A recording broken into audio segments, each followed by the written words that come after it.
നമ്മെല്ലാം സംബന്ധിച്ച് വലിയ സന്തോഷത്തിൻ്റെ ദൈവാനുഭവത്തിൻ്റെ ഒരു ദിവസമാണ്. നമ്മൾ വിശുദ്ധ കരുണയുടെ ദൈവകരുണയുടെ തിരുനാളിന് ഒരുക്കമായിട്ട് ഈ ദിവസങ്ങളിൽ വചനം നമ്മുടെ ജീവിതത്തോട് ചേർത്ത് വെച്ച് വളരെ സന്തോഷത്തോടെ ഞാൻ ഇവിടെ വന്നപ്പോൾ വലിയൊരു അത്ഭുതമായി. കാരണം ഞാൻ ഇന്ന് ഞങ്ങളുടെ പ്രിൻസിപ്പൽമാരുടെ കോൺഫറൻസ് കോട്ടയത്തായിരുന്നു. അപ്പോൾ അവിടെ നിന്ന് വന്ന വഴിത്താരകളിലൊക്കെ ഒരു ഏകദേശം ചേർപ്പങ്ങൾ വരെ നല്ല മഴയായി. അപ്പോൾ എനിക്കൊരു സന്ദേഹം, ഒരു പക്ഷേ ഇവിടെ മഴയുണ്ടാവും, തൊടുപുഴ ആ മഴ കൂടുതലാകാൻ സാധ്യതയുണ്ട്. ഞാൻ രാവിലെ കൊച്ചച്ഛനെ വിളിച്ച് പറഞ്ഞു, ഞാൻ ചേറ്റുരച്ഛൻ മഴയെന്ന് കേട്ടാൽ ഉടനെ കൊന്തയെടുത്ത് പ്രാർത്ഥിക്കാൻ തുടങ്ങും, മഴയൊന്നും ഉണ്ടാവുകയില്ല. അപ്പം ഞാൻ ഇന്ന് മുഴുവൻ പ്രാർത്ഥിച്ചു. വലിയ ഒരു അനുഭവം, ദൈവാനുഗ്രഹത്തിൻ്റെ ദിവസമാണ്, വിശുദ്ധമായ ഒരു ദിനമാണ്. നമുക്കറിയാം ഇന്ന് അതിവെള്ളിയാഴ്ചയാണ്, സകല വിശുദ്ധരുടെയും തിരുനാൾ കൊണ്ടാടുന്ന ദിനമാണ്. ഇതെല്ലാം ഒരുമിച്ച് വലിയൊരു അനുഗ്രഹം. പ്രത്യേകിച്ച് നമുക്കറിയാം ദൈവകരുണയുടെ തിരുനാളിന് വേണ്ടി നമ്മളെല്ലാവരും പ്രാർത്ഥിച്ച് ധ്യാനിച്ച് ഒരുങ്ങുന്ന അവസരമായിരുന്നു. ദൈവത്തിൻ്റെ വലിയ കരുണ ജീവിതത്തിൽ സ്വീകരിക്കാൻ, പ്രത്യേകിച്ച് ഈ ദൈവ കരുണ അതിൻ്റെ ഇരിപ്പിടം ഈറ്റില്ലെന്ന് വിശുദ്ധ കുർബാനയാണ്. ഈ ദിവസങ്ങളെല്ലാം നമ്മൾ ഒരുങ്ങുകയാണ്. എന്നെ സംബന്ധിച്ച് ഈ സ്ഥലം വളരെ പ്രധാനപ്പെട്ടതാണ്. ഒരുപക്ഷെ കൊച്ചച്ഛന് പ്രാഥമികമായിട്ട് സൂചിപ്പിച്ചതുപോലെ ഒത്തിരി സഹനങ്ങളിലൂടെ കടന്നു പോകുന്ന ഒരു വ്യക്തിയാണ്. നിങ്ങൾ കണ്ടാൽ വിശ്വസിക്കുകയല്ല, എനിക്ക് 21 വർഷമായിട്ട് ക്യാൻസറാണ്. ക്യാൻസറുമായിട്ട് പടപെട്ടുന്ന വ്യക്തിയാണ്. ഞാനിവിടെ പല ദിവസങ്ങളിൽ പല നേരങ്ങളിലിരുന്ന് ഈ പുണ്യസ്ഥലത്ത് വന്ന് ഞാൻ ചങ്കുരുകി മനമൊരുക്കി പ്രാർത്ഥിച്ചിട്ടുണ്ട്. ഒരു പക്ഷേ ഇന്ന് നിങ്ങളുടെ മുമ്പിൽ നിൽക്കാൻ കഴിഞ്ഞത്, പ്രത്യേകിച്ച് ഈ ഒരു സ്ഥലം, ഈ വിശുദ്ധ സ്ഥലം, ദൈവ കരുണയുടെ സ്ഥലം തന്ന വലിയ കൃപയാണെന്ന് ഏറ്റുപറയാൻ എനിക്ക് വലിയ സന്തോഷമുണ്ട്. നമുക്കൊന്ന് കരങ്ങളിൽ വെച്ച് ദൈവത്തെ സ്തുതിക്കാം. യേശുവേ നന്ദി, സ്തുതിക്കാം. ഹല്ലേലൂയ. സ്തുതിക്കുന്ന ഈശോ ഈ സ്ഥലത്തെ ഓർത്ത് അവിടുത്തെ വലിയ കരുണയും കൃപയും ഞങ്ങളിലേക്ക് ഈ വിശുദ്ധ സ്ഥലത്തിലൂടെ ഒഴുകുന്നതിനെ പറ്റി ഹല്ലേലൂയ. യേശുവേ നന്ദി, യേശുവേ ആരാധന, യേശുവേ സ്തോത്രം. അപ്പോഴേ ഞാൻ ഓർക്കുന്നു, അങ്ങനെ വളരെ ദൈവാനുഗ്രഹത്തിൻ്റെ ഒരു സ്ഥലമാണ്. പ്രത്യേകിച്ച് ഞാൻ മാതാവിൻ്റെ പറഞ്ഞൊരു കടുത്ത ഭക്തനാണ്. എവിടെയൊക്കെ പരിശുദ്ധ അമ്മയുടെ സാന്നിധ്യം, അവിടെ കുർബാനയുണ്ടോ അവിടെ അത്ഭുതങ്ങൾ ഉണ്ടാകും. ഏറ്റവും വലിയ അത്ഭുതം ഉണ്ടാകുന്നത് അത് കുർബാനയുടെ പരിശുദ്ധ അമ്മയുടെ സാന്നിധ്യം ഉണ്ടാകുമ്പോഴാണ്. നമുക്കറിയാം ലൂർദിൽ ഏറ്റവും കൂടുതൽ അത്ഭുതം ഉണ്ടാകുന്നത് അവിടെ ദിവ്യകാരുണ്യ പ്രതിഷ്ഠ നടക്കുമ്പോഴാണ്. ഈ സ്ഥലത്തിൻ്റെ പ്രത്യേകത ഡിവൈൻ മേഴ്സിയുടെ ഏറ്റവും തനതായിട്ടുള്ള പ്രസക്തി അതാണ്, പ്രത്യേകത അതാണ്, വിശുദ്ധ കുർബാനയും പരിശുദ്ധ അമ്മയും. അപ്പം അങ്ങനെ നമ്മുടെ ജീവിതത്തിൽ ഇത് വലിയൊരു അനുഗ്രഹമാകട്ടെ. യോഹന്നാന്റെ സുവിശേഷം 6:44 നമ്മളിങ്ങനെ വായിക്കും, എൻ്റെ പിതാവിനാൽ ആകർഷിക്കപ്പെടാതെ നിങ്ങളിൽ ആർക്കും എൻ്റെ അടുക്കൽ വരാൻ പറ്റില്ല. ദൈവം നമ്മെ എല്ലാം കൊണ്ടുവന്നു.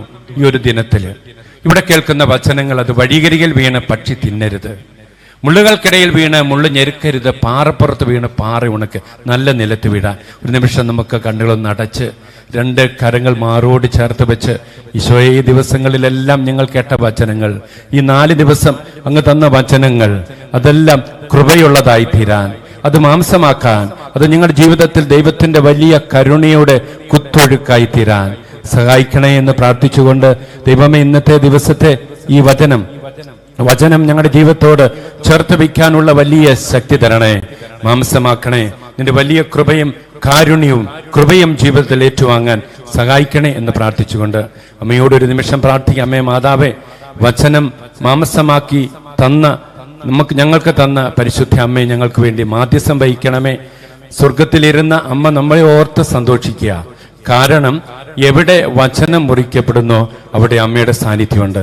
സ്വർഗത്തിലിരുന്ന് നമ്മെ ഓർത്ത് സന്തോഷിക്കുന്ന അമ്മയോട് ഒരിക്കൽ കൂടി നമുക്ക് പ്രാർത്ഥിക്കാം. നന്മ നിറഞ്ഞ മറിയമേ സുസി, കർത്താവ് അങ്ങയുടെ സ്ത്രീകളിൽ അങ്ങ് അനുഗ്രഹിക്കപ്പെട്ടവളാകുന്നു, ഗണതരത്തിപ്പനമായ ഈശോ അനുഗ്രഹിക്കപ്പെട്ടവനാകുന്നു. വിശുദ്ധ മറിയമേ തമ്പുരാന്റെ അമ്മേ, പാപികളായി ഞങ്ങൾക്ക് വേണ്ടി ഇപ്പോഴും ഞങ്ങളുടെ സമയത്തും. ഈശോയിലെ പ്രിയമുള്ളവരെ, പ്രത്യേകിച്ച് ഇന്നത്തെ ഒരു ദിനം ദൈവം ആഗ്രഹിക്കുക, നമ്മൾ പങ്കുവയ്ക്കേണ്ടത് വിശുദ്ധ കുർബാനയിലൂടെ ദൈവത്തിൻ്റെ കാരുണ്യം. ആദ്യമേ തന്നെ എനിക്ക് പറയാനുള്ള ഒരു കാര്യം, ഞാൻ നിങ്ങളുടെ മുമ്പിൽ നിൽക്കുന്നുണ്ടെങ്കിൽ ഇത് പ്രധാനപ്പെട്ട ഒരു കാരണം വിശുദ്ധ കുർബാനയാണ്. ഇന്നൊന്ന് സൂചിപ്പിച്ചു പ്രാഥമികമായി.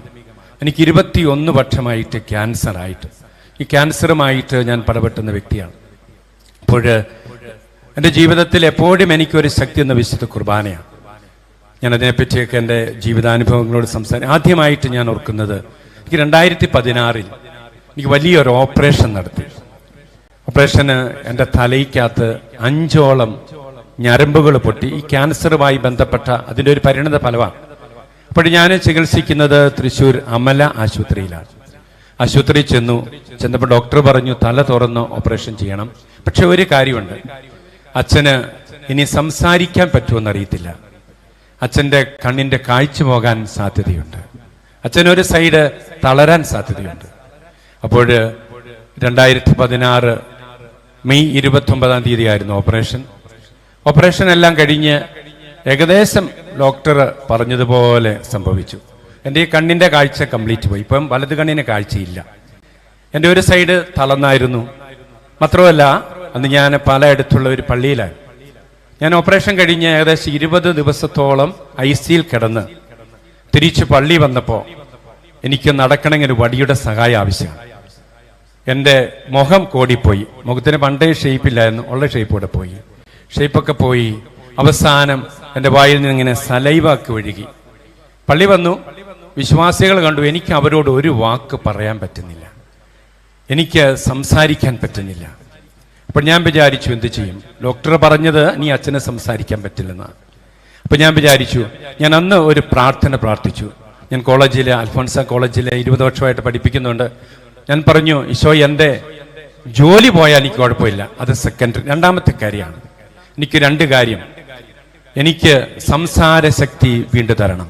2 കാര്യങ്ങൾക്ക്, 1 എനിക്ക് വിശുദ്ധ കുർബാന അർപ്പിക്കണം, 2 എനിക്ക് വചനം പ്രസംഗിക്കണം. ഉടനെ എൻ്റെ മനസ്സിലോർത്തു, ഒരു മാസമെങ്കിലും ഏതെങ്കിലും സ്ഥലത്ത് പോയി കുർബാനയ്ക്ക് മുമ്പിൽ പോയി വചനം വായിച്ച് കൊന്ത ചൊല്ലി പ്രാർത്ഥിച്ചാൽ എനിക്ക് സൗഖ്യം കിട്ടും എന്ന് ഒരു ചെറിയ ചിന്ത, ദർശനം പോലെ എനിക്കുണ്ടായി. അങ്ങനെ ഞാൻ പാലക്കാരനാണ്.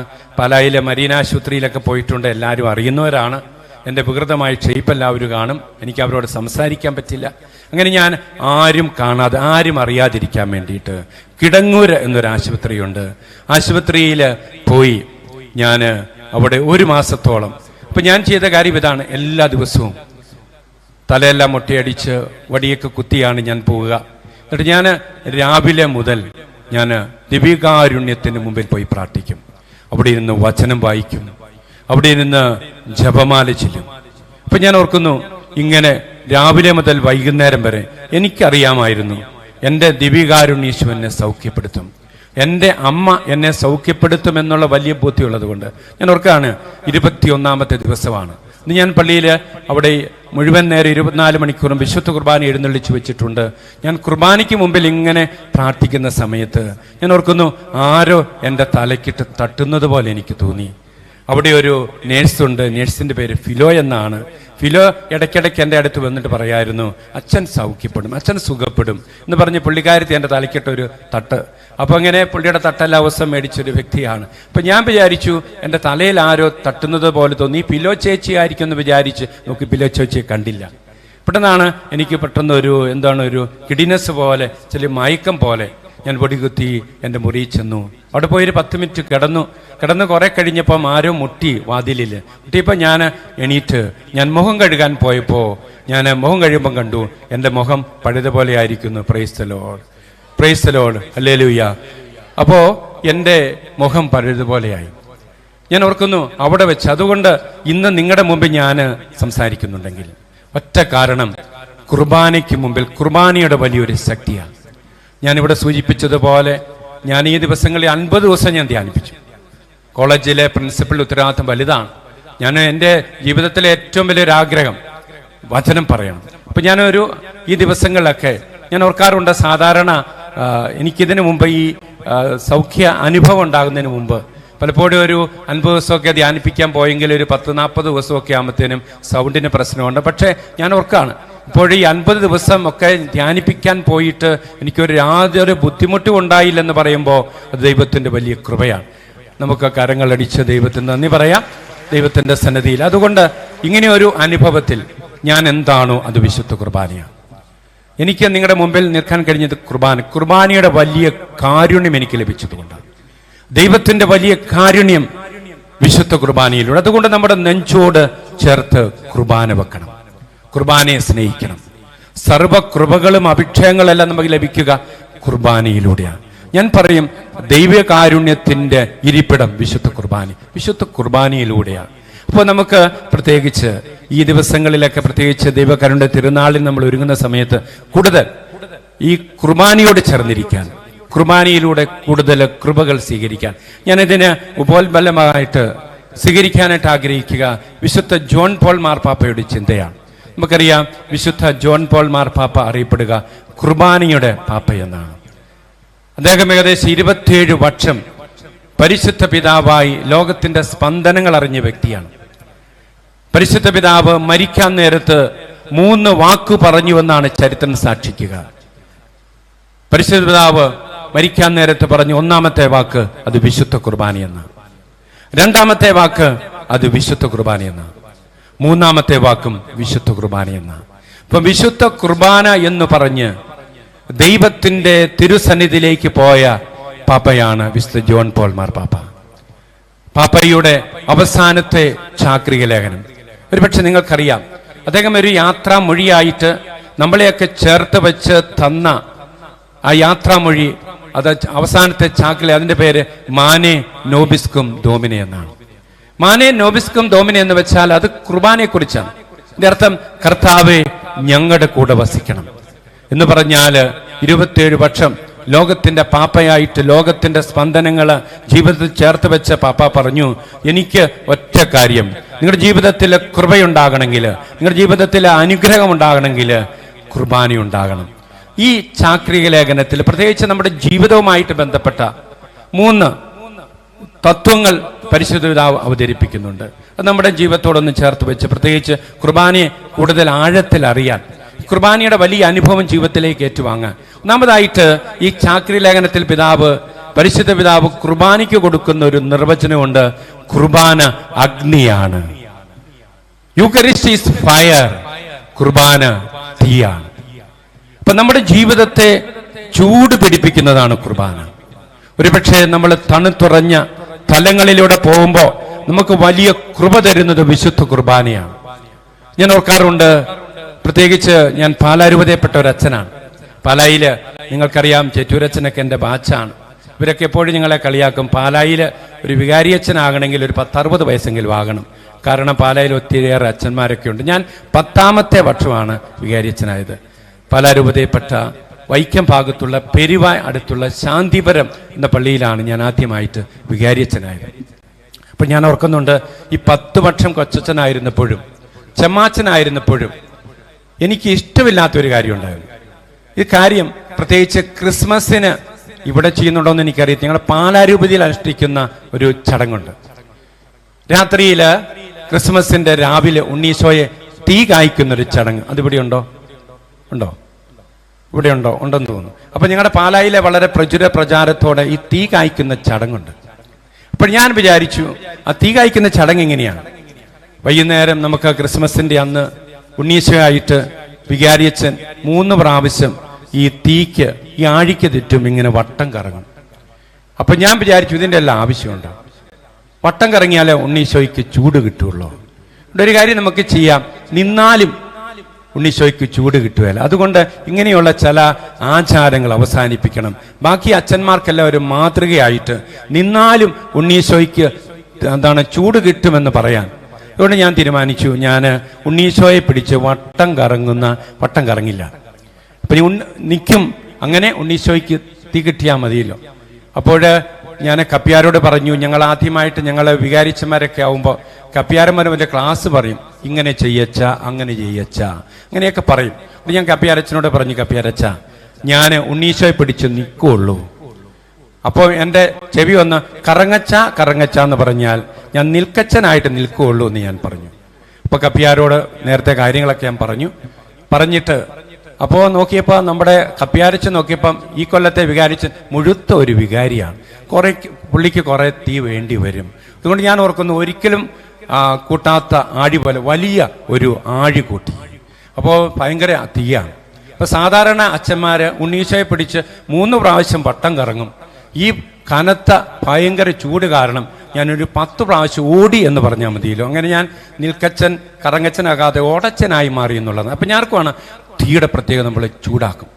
ഞാൻ ഓർക്കുന്നു, എൻ്റെ കയ്യിൽ ഒരു പക്ഷേ നിങ്ങൾ കാണത്തില്ല, കയ്യിൽ ഒരു പൊള്ളിയ പാടുണ്ട്. ഞാനൊരു 12 വർഷങ്ങൾക്കപ്പുറം സെൻറ് തോമസ് കോളേജിലെ ഹോസ്റ്റലിലെ വാർഡനായിരുന്ന സമയത്ത് അന്ന് രാവിലെ ജോലിക്കുന്ന വരുന്ന വ്യക്തി വന്നില്ല. അപ്പം ഞാനാണന്ന് കറിയൊക്കെ പാചകം ചെയ്തത്. നമുക്ക് വലിയ പരിചയമൊന്നും ഇല്ലല്ലോ. ഉടനെ തിളച്ച ഒരു ഗ്ലാസ് എണ്ണ എൻ്റെ കയ്യെ വീണു. അതിൻ്റെ പാട് ഇപ്പോഴും ഉണ്ട്. ഞാൻ ഓർക്കുന്നുണ്ട്, വീണ ആ സമയം 100 മീറ്റർ ഞാൻ ഓടി. അന്നത്തെ ഓട്ടയിൽ നിന്ന് ഓടിയെന്ന് ഇന്ത്യക്ക് ഒരു ഒളിമ്പിക് മെഡൽ കിട്ടിയാണ്. അപ്പോൾ എനിക്ക് മനസ്സിലായി ഈ ചൂട്. ഞാൻ സൂചിപ്പിച്ചു വരുന്ന ഒരു കാര്യം ഇതാണ്, കുർബാന നമ്മളെ ചൂടാക്കും. ഒരുപക്ഷെ നമ്മുടെ ജീവിതത്തിൽ ഒരുപക്ഷെ നമ്മൾ തണുത്തുറഞ്ഞു പോകുന്ന ഒരു ശൈലിയുണ്ട്, അത് കുർബാനയാണ്. ഞാനൊരു അനുഭവം നിങ്ങളുമായി പങ്കുവയ്ക്കാൻ ആഗ്രഹിക്കുകയാണ്. ഞാൻ കുറേ നാൾ മുമ്പ് കാഞ്ഞിരപ്പള്ളി രൂപതയിൽ അവിടുത്തെ കത്തീഡ്രൽ പള്ളി ധ്യാനിപ്പിക്കാനായിട്ട് പോയി. അപ്പോൾ കത്തീഡ്രൽ പള്ളിയാണ്, ഒത്തിരി ആൾക്കാരൊക്കെ ഉണ്ട്. അപ്പോൾ അതൊക്കെ കഴിഞ്ഞ് അവിടെ കുമ്പസാരമുണ്ട്. കുമ്പസാരത്തിൻ്റെ ദിവസം അവിടെ തൊട്ടടുത്ത പള്ളിയിലെ ഒരു കൊച്ചച്ഛൻ എൻ്റെ അടുത്തു എന്ന് പറഞ്ഞു, അച്ചു, അപ്പോൾ എനിക്ക് ഒരു കുഞ്ഞിടവകയുണ്ട്. ഇടവകയിൽ 90 വീട്ടുകാരുള്ളൂ. ഈ കൊച്ചു ഇടവകയിലൊന്നും ധ്യാനിപ്പിക്കാൻ അച്ഛന്മാരെ കിട്ടുകയില്ല. അച്ഛനൊരു കാര്യം ചെയ്യണം, എൻ്റെ പള്ളി വന്നൊന്ന് ധ്യാനിപ്പിക്കാവും. ഞാൻ പറഞ്ഞ, അച്ഛാ 10ഉം 20ഉം ഒന്നും വ്യത്യാസമൊന്നുമില്ല, ഒരു കാര്യം ഞാൻ ചെയ്യാം, ഞാനൊരു 3 മാസം കഴിഞ്ഞ് വരാം. അങ്ങനെ 3 മാസം കഴിഞ്ഞ് ഞാൻ ഈ പള്ളിയിൽ ധ്യാനിപ്പിക്കാൻ പോയി. കൊച്ചു പള്ളിയാണ്, ഏറ്റവും കൂടി വന്നാൽ 10-80 പേരോ പള്ളിയിലുള്ളൂ. ഞാൻ ഒരു കാര്യം ശ്രദ്ധിച്ചു, ഈ ധ്യാനത്തിൻ്റെ ദിവസങ്ങളിൽ ഈ കൊച്ചച്ഛൻ വല്ലാതെ മൂഡൗട്ടാണ്. പുള്ളി ഒന്നും സംസാരിക്കുന്നില്ല. ഒരുപക്ഷെ ഞാൻ വിചാരിച്ചു എൻ്റെ വരവും എൻ്റെ പ്രസംഗവും ഒന്നും പുള്ളിക്ക് ഇഷ്ടപ്പെട്ട് കാണുകയില്ല. പിന്നെ പുള്ളി എന്നെ കണ്ട് ഞെട്ടിയോന്ന് അറിയത്തില്ല. എൻ്റെ കാരണം ഈ അച്ഛനെങ്ങനെ ഭക്ഷണം കൊടുക്കും എന്നൊക്കെ വിചാരിച്ച് പുള്ളിക്ക്, എനിക്കറിയത്തില്ല, പുള്ളി ഒരു മൂഡൗട്ടായി. ധ്യാനം ഒരു ശനിയാഴ്ച അവസാനിച്ചു, വൈകുന്നേരമായി 9 മണിയായി. അപ്പം ഞാൻ പറഞ്ഞു, ഞാൻ പോവുകയാണ്. അന്നോടെ ഈ കൊച്ചച്ഛൻ പറഞ്ഞു, ഞാനും അച്ഛൻ്റെ കൂടെ പോരുവാണ്. അപ്പം ഞാൻ ചോദിച്ചു, എൻ്റെ അച്ഛൻ അന്ന് ശനിയാഴ്ച, പിറ്റേ ദിവസം ഞായറാഴ്ച കുർബാനയൊക്കെ ഇല്ലേ, അപ്പം അച്ഛൻ എൻ്റെ കൂടെ വന്നാൽ നാളെ ആര് കുർബാന ചെല്ലും? അച്ഛനോട് പറഞ്ഞു, ഞാൻ പൗരോഹിത്യം അവസാനിപ്പിക്കുകയാണ്. നോക്കണേ, എൻ്റെ 3 ദിവസത്തെ ധ്യാനം കേട്ടപ്പം ആ കൊച്ചനെടുത്ത തീരുമാനമാണ് പൗരോഹിത്യം അവസാനിപ്പിക്കുക. അപ്പം ഞാൻ ചോദിച്ചു, എനിക്ക് വലിയൊരു ഞെട്ടലായി. ഞാൻ ചോദിച്ചു, അച്ഛാ എന്നെ അങ്ങനെയൊക്കെ പറഞ്ഞത്? പുള്ളി പറഞ്ഞു, 3 മാസം മുമ്പ് അവിചാരിതമായി കാഞ്ഞിരപ്പള്ളി കത്തീഡ്രൽ വെച്ച് നമ്മൾ കണ്ടതാണ്. അന്ന് ഞാൻ എന്തോ ഒരു ധ്യാനം ബുക്ക് ചെയ്തു. അപ്പോൾ എൻ്റെ കുറേ നാളായിട്ട് എൻ്റെ മനസ്സിലൊരു ചിന്തയുണ്ട്, ഈ പൗരോഹിത്യം അവസാനിപ്പിക്കണം. അപ്പം അങ്ങനെയാണ് അച്ഛനെ കണ്ടു.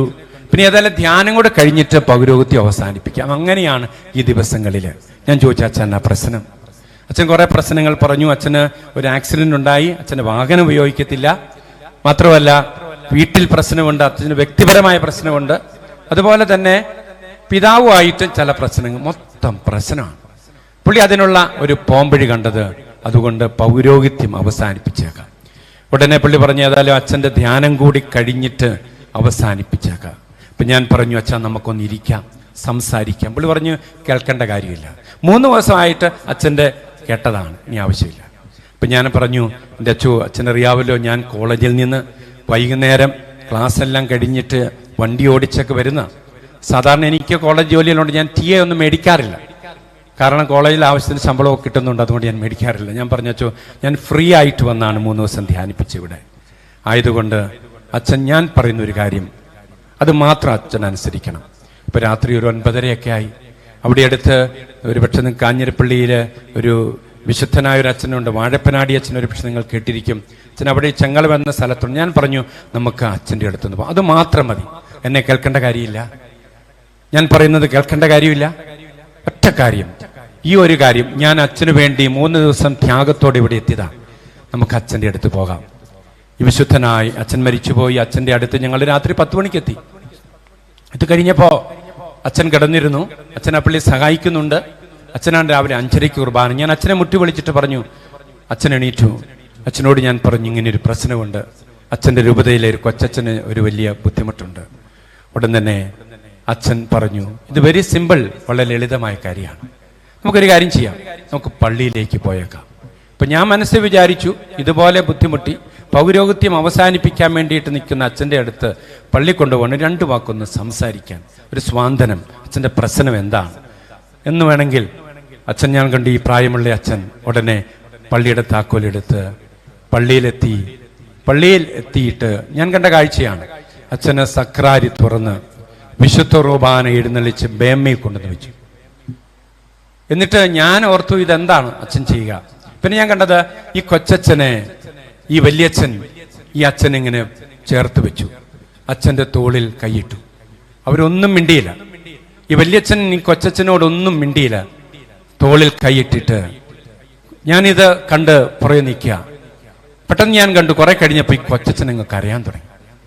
കൊച്ചച്ഛൻ വാ വിട്ട് നിലവിളിച്ച് കരയാണ്. നോക്കിയപ്പം കണ്ടു ഈ വല്യച്ഛന് കരയാണ്. 2 പേരും ഭയങ്കര കരച്ചിൽ. എനിക്ക് സങ്കടം വന്നു, ഞാനും കരയാൻ തുടങ്ങി. കാരണം ഞങ്ങൾ 3 പേര് രാത്രി 11 മണിയായപ്പോൾ 3 പേർ കരച്ചിൽ നടത്തിക്കൊണ്ടിരിക്കുക. പള്ളി ഭയങ്കര കരച്ചില്ല. അപ്പോൾ എനിക്ക് തോന്നി, എനിക്ക് രാവിലെ 5:30 കുർബാനയുണ്ട്, ഞാനിവിടെ കരഞ്ഞുകൊണ്ട് നിന്നാൽ പറ്റുമല്ലോ. ഞാൻ ഉടനെ തുമ്മി, ഞാൻ ചുമച്ചു. അതിൻ്റെ അർത്ഥം എനിക്ക് പോകാൻ സമയമായി. ഉടൻ തന്നെ ഈ വല്യച്ഛൻ കൈ കാണിച്ചു, പൊക്കോളാൻ പറഞ്ഞു. ഞാൻ പോയി. പക്ഷെ പള്ളി വന്നപ്പോൾ എനിക്ക് ഉറക്കം വരുന്നില്ല. ക്ലൈമാക്സ് എന്തായി എന്നറിയണ്ടേ? അച്ഛൻ വീട്ടിൽ പോയോ അതോ പള്ളി പോയോ അറിയണ്ടേ? പിന്നെ ഞാൻ അച്ഛനെ വിളിക്കാനായിട്ട് തുടങ്ങി. കൊച്ചച്ഛൻ്റെ ഫോൺ സ്വിച്ച് ഓഫ് ആയിരുന്നതുകൊണ്ട് ഈ പ്രായമുള്ള വല്യച്ഛൻ്റെ ഫോൺ ഞാൻ വിളിക്കാൻ തുടങ്ങി. അച്ഛൻ അതിനൊന്നും പ്രതികരിക്കുന്നില്ല. 5 മണിയായപ്പം അച്ഛൻ തിരിച്ചു വിളിച്ചു ചോദിച്ചു, തനിക്ക് ഉറക്കമൊന്നുമില്ല എന്ന് ചോദിച്ചു. എന്നോടാണ്, തനിക്ക് ഉറക്കമൊന്നുമില്ലേ? ഞാൻ ചോദിച്ചു, അച്ഛ അതെന്നെ കാരണം? തൻ്റെ 42 മിസ് കോൾ എനിക്കുണ്ട്. 42. എൻ്റെ ആകാംക്ഷ ഓർക്കണം, ഞാൻ 42 പ്രാവശ്യം വല്യച്ഛനെ വിളിച്ചു, എന്ത് സംഭവിച്ചെന്നറിയാൻ. അച്ഛൻ പറഞ്ഞു, ഇങ്ങേരെ പോയി ഒരു അരമണിക്കൂർ കഴിഞ്ഞപ്പം അച്ഛൻ പള്ളിയിൽ പോയി എന്നുള്ളതാണ്. Praise the Lord, hallelujah. എന്നിട്ട് ഞാൻ ഓർക്കുന്നു, എന്നെ ഏറ്റവും കൂടുതൽ സന്തോഷഭരിതനാക്കിയ ഒരു കാര്യമുണ്ട്. അതിനുശേഷം ഞാൻ കാഞ്ഞിരപ്പള്ളിയിൽ അവിടെ ഒരു ധ്യാന കേന്ദ്രത്തിൽ ഒരു നൈറ്റ് വിജിലിന് പോയപ്പോൾ ആ ധ്യാന കേന്ദ്രത്തിൻ്റെ ഡയറക്ടർ അച്ഛൻ ഈ കൊച്ചച്ഛനാണ്. Praise the Lord. മാത്രമല്ല, ഞാൻ സൂചിപ്പിച്ച് ഇന്ന് കാഞ്ഞിരപ്പള്ളി രൂപതയിലെ ഏറ്റവും അറിയപ്പെടുന്ന ധ്യാനഗുരുവാണ് ഈ പ്രിയപ്പെട്ട അച്ഛൻ. Praise the Lord. അപ്പൊ ഞാൻ സൂചിപ്പിച്ചു വന്ന കാര്യം ഇതാണ്, കുർബാന അഗ്നിയാണ്.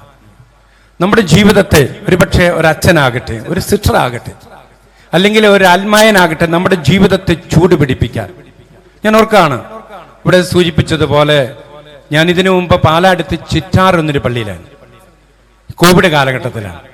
അവിടെ നിന്നുള്ളവരൊക്കെ ഇവിടെ ഇരിക്കുന്ന ഞാൻ കാണുന്നുണ്ട്. അപ്പോൾ അതുകൊണ്ട് സത്യമായിട്ടും സാക്ഷ്യമായിട്ട് അപ്പം അന്ന് ഞാൻ മാതാവിൻ്റെ കടുത്ത ഒരു ഭക്തനാണെന്ന് സൂചിപ്പിച്ചു.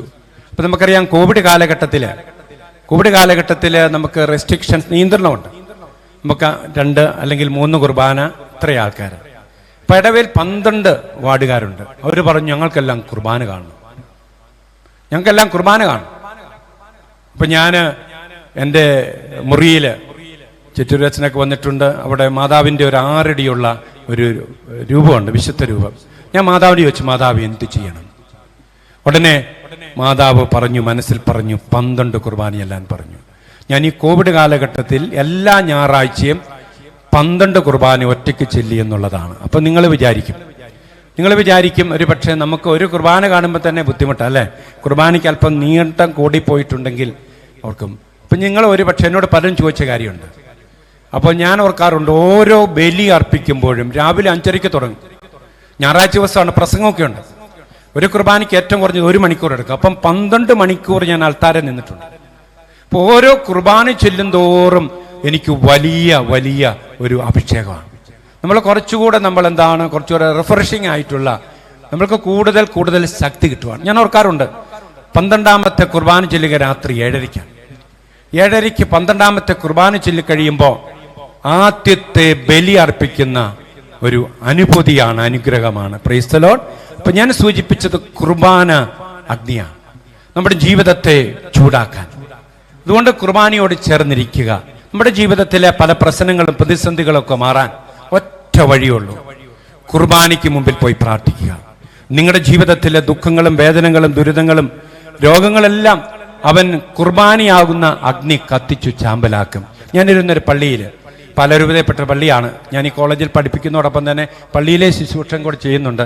ഈ ഒരു 2 മാസമായിട്ടും എനിക്ക് പള്ളിയില്ല, അല്ല ഞാൻ പള്ളിയും കൂടെ നോക്കിയാണ്. അപ്പോൾ ഞാൻ ഓർക്കാറുണ്ട്, ഞാനിരുന്നൊരു പള്ളിയിൽ അപ്പോൾ അവിടെ ഒരു ചേട്ടൻ കടുത്ത മദ്യപാനിയാണ്. പുള്ളി നല്ലപോലെ മദ്യപിക്കും. ഞാൻ പലപ്പോഴും വിചാരിക്കും, എനിക്ക് പുള്ളിയെ, ഞാൻ ആ പള്ളിയിൽ 5 വർഷം ഇരുന്നിട്ടുണ്ട്, അദ്ദേഹത്തെ ഒന്ന് നേരിട്ട് കാണാൻ എനിക്ക് പലപ്പോഴും സാധിക്കാതെ വന്നിട്ടുണ്ട്. കാരണം വീട് വെഞ്ചരിക്കാൻ ചെന്ന പുള്ളി അദ്ദേഹം അവിടെ ഇല്ലായിരുന്നു. പക്ഷേ പുള്ളി നല്ലതുപോലെ മദ്യപിക്കും. പക്ഷെ ഒരു കാര്യമുണ്ട്, പുള്ളി നേരം വെളുത്താൽ എല്ലാ ദിവസവും കുർബാനയ്ക്ക് വരും. അപ്പം രാത്രി നല്ലപോലെ മദ്യപിക്കും. പിറ്റേ ദിവസം രാവിലെ അദ്ദേഹം പള്ളി വരും. പുള്ളി വരുന്നത് എപ്പോഴാണെന്ന് ചോദിച്ചാൽ ലേഖനം വായിക്കുന്ന സമയത്തേ വരുള്ളൂ. അന്ന് രാജകീയമായിട്ട് പുള്ളി പ്രവേശിക്കും. എന്നിട്ട് അച്ഛൻ വിശുദ്ധ കുർബാന വിശുദ്ധ ജനത്തിനാന്ന് പറയുമ്പോൾ പുള്ളി ഇറങ്ങി സ്ഥലം വിടും. അങ്ങനെയാണ്. അപ്പോൾ എനിക്ക് പുള്ളിയെ ഒന്ന് കണ്ടുമുട്ടാൻ പറ്റിയിട്ടില്ല. കാരണം കുർബാന ചെല്ലുന്നതിൻ്റെ ഇടയ്ക്ക് പോയി പുള്ളിയോട് മീറ്റ് ചെയ്യാൻ പറ്റുമല്ലോ. അപ്പോൾ ഞാൻ ഒരു ദിവസത്തിന് പുള്ളിയെ ഒന്ന് കാണണം, പുള്ളിയോടൊന്ന് സംസാരിക്കണം. അങ്ങനെ ഒരു ദിവസത്തിൽ അന്ന് മറ്റൊരച്ഛനാണ് കുർബാന അർപ്പിക്കുക. അപ്പം ഞാൻ എന്ത് ചെയ്തു, ആനവാതിക്കൽ പോയി പാത്തിരുന്നിട്ട് പുള്ളിയെ ഒന്നാണ് കണ്ടെത്തണം, പുള്ളിയോടൊന്ന് സംസാരിക്കണം. വിശുദ്ധ കുർബാന വിശുദ്ധ ജനത്തിനാന്ന് പറയും. പുള്ളി ഒറ്റച്ചാട്ടം. ഞാൻ ഈ പൂച്ച എലിയെ പിടിക്കുന്നവർ, ഞാൻ ഒറ്റച്ചാട്ടം പുള്ളി കയ്യെ പിടിച്ചു. ഞാൻ പറഞ്ഞു, ചേട്ടാ അവിടെ നിൽക്ക്. പുള്ളി കുതറി മാറി ഓടാൻ. എത്ര മുഴുത്തെ അച്ഛനല്ലേ, പുള്ളിക്ക് പെട്ടെന്ന് രക്ഷപ്പെടാൻ പറ്റിയില്ല. ഞാൻ പിടിച്ചു. ഞാൻ പറഞ്ഞു, ചേട്ടാ ഇത് ശരിയല്ല, ഇങ്ങേര് നല്ല ഒരു മദ്യപാനിയാണെന്ന് എനിക്കറിയാം. എന്നിട്ട് പിറ്റേ ദിവസം പള്ളിയിലും എത്തും. ഈ 2 പരിപാടി വേണ്ട. നമുക്കറിയാമല്ലോ, 2 വള്ളത്തിൽ കാല് വെച്ചാൽ വെള്ളത്തിൽ പോകുന്നറിയാം. അതുകൊണ്ട് ഒന്നെങ്കിൽ ഇങ്ങേര് മദ്യപിക്കണം, അല്ലെ പള്ളി വരണം. ഈ പുള്ളി പറഞ്ഞു, അച്ഛനറിയാവോ, ഞാൻ വരുന്നത്, ഞാൻ നല്ലപോലെ മദ്യപിച്ച് കഴിഞ്ഞ് നേരം വെളുക്കുമ്പോൾ എനിക്ക് ഭയങ്കര നൊമ്പരം ഉണ്ടാവും, ചങ്ക് പൊട്ടുന്നൊരു വേദനയാണ്. അപ്പോൾ ഞാൻ രാവിലെ പള്ളി വരും. ഞാൻ കുർബാനയ്ക്ക് മുമ്പിൽ വന്ന് ചങ്കുരുകി മനമൊരുക്കി പ്രാർത്ഥിക്കുന്നത് എനിക്ക് ഈ മദ്യപാനത്തിൽ നിന്നൊരു വിടുതലുണ്ടാകണം. അച്ഛോ, ഞാൻ വരുന്ന അതിന് വേണ്ടിയിട്ടാണ്. ഞാൻ വേറെ ഒരു സ്ഥലത്ത് പോകും. ഞാൻ എൻ്റെ ഇടവക പള്ളിയിലെ വിശുദ്ധ കുർബാനയ്ക്ക് മുമ്പിൽ പോയി ഞാൻ ചങ്കുരുക്കി പ്രാർത്ഥിക്കും, എനിക്കിതിൽ നിന്നൊരു മോചനം ഉണ്ടാകും. അച്ഛൻ നോക്കിക്കോളാൻ പറഞ്ഞു. ഞാൻ മാറും. ഞാൻ ഈ പറയുന്ന വലിയ ദുശീലത്തിൽ നിന്ന് ഞാൻ വിടുതൽ പ്രാപിക്കും. എല്ലാ മദ്യപാനികളും അങ്ങനെയൊക്കെ പറയുന്നതാണ്. ഞാൻ പറഞ്ഞു, ഞാൻ പ്രാർത്ഥിച്ചേക്കാം, ചേട്ടൻ രക്ഷപ്പെടും എന്നൊക്കെ പറഞ്ഞ് നമ്മൾ അവിടുന്ന് തടി തപ്പി. ഇതെല്ലാം കഴിഞ്ഞിട്ട് ഒരു 3 വർഷം കഴിഞ്ഞ് ആ പള്ളിയിൽ ഞാൻ ഒരു മരിച്ചടക്കിന് ചെല്ലുമ്പോൾ കണ്ടു അവിടുത്തെ കൈക്കാരൻ ഈ ചേട്ടനാണ്. ഉടനെ ഞാൻ അന്നത്തെ വിചാരിച്ചു, നമ്മുടെ രൂപതാ നിയമം അനുസരിച്ച് ഇങ്ങനെയുള്ളവരെ ഒന്നും കൈക്കാരന്മാരാക്കാൻ പറ്റില്ല. എന്നോട് അച്ഛൻ എന്നോട് പറഞ്ഞു, ഒരു പക്ഷേ പുള്ളിക്കൊരു പഴയ ചരിത്രം ഉണ്ടാകും. പക്ഷെ ഇന്ന് ഞാൻ പറയും, ഈ ഇടവകയിലെ ഏറ്റവും തങ്കപ്പെട്ട മനുഷ്യൻ ഈ മനുഷ്യനാണ്. Praise the Lord. ഈ ഇടവകയിലെ തങ്കപ്പെട്ട മനുഷ്യൻ ഈ മനുഷ്യനാണ്. ഈ സമയത്ത് ഈ നാടകത്തിൽ പ്രവേശിക്കുന്നത് പോലെ പുള്ളി അവിടെ എത്തി. പുള്ളിനോട് പറഞ്ഞു, പണ്ട് ഞാൻ അച്ഛനോട് ഒരു കാര്യം പറഞ്ഞു ഓർക്കുന്നുണ്ടോ?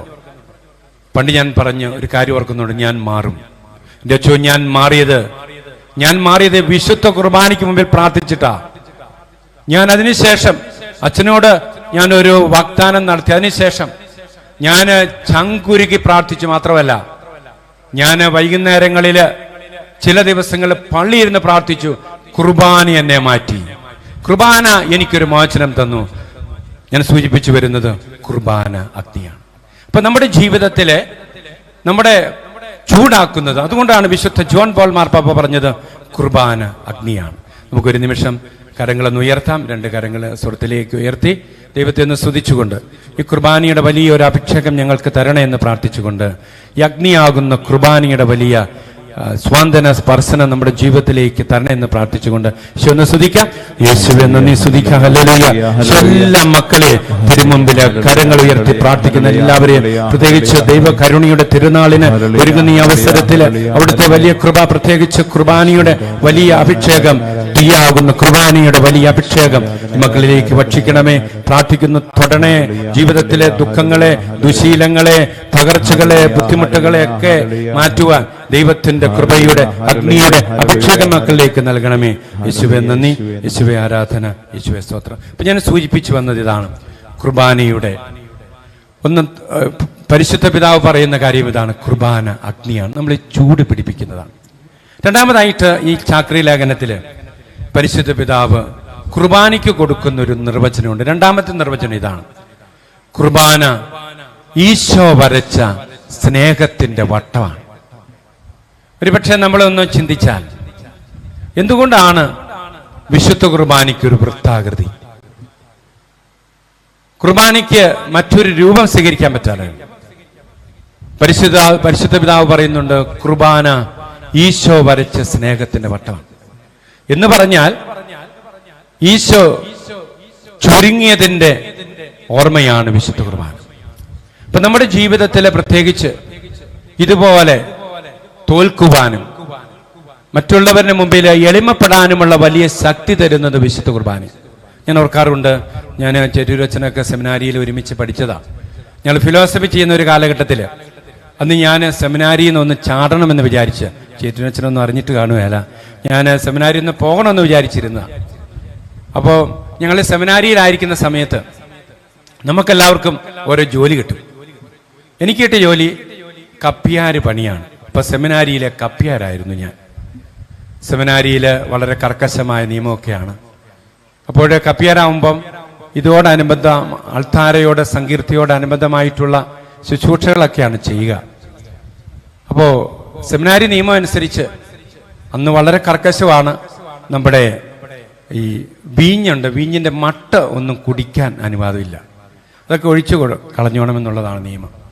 അന്ന് നമ്മളൊക്കെ നല്ല പ്രായമൊക്കെയാണ്, നല്ല വിശപ്പുള്ള സമയമൊക്കെയാണ്. ഞാൻ ആരും കാണാതെ ഈ വീഞ്ഞിൻ്റെ മട്ട് കുടിച്ചിട്ടുണ്ട്.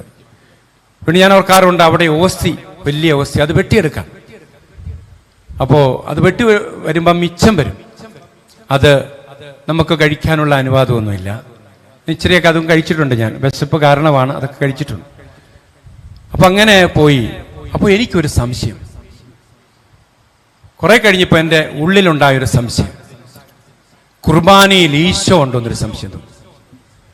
കാരണം ഞാൻ കഴിച്ച വീഞ്ഞിനും തിരുരക്തത്തിനും ഒരേ രുചി, ഞാൻ കഴിച്ച ഓസ്തിക്കും തിരുവോസ്തിക്കും ഒരേ രുചി.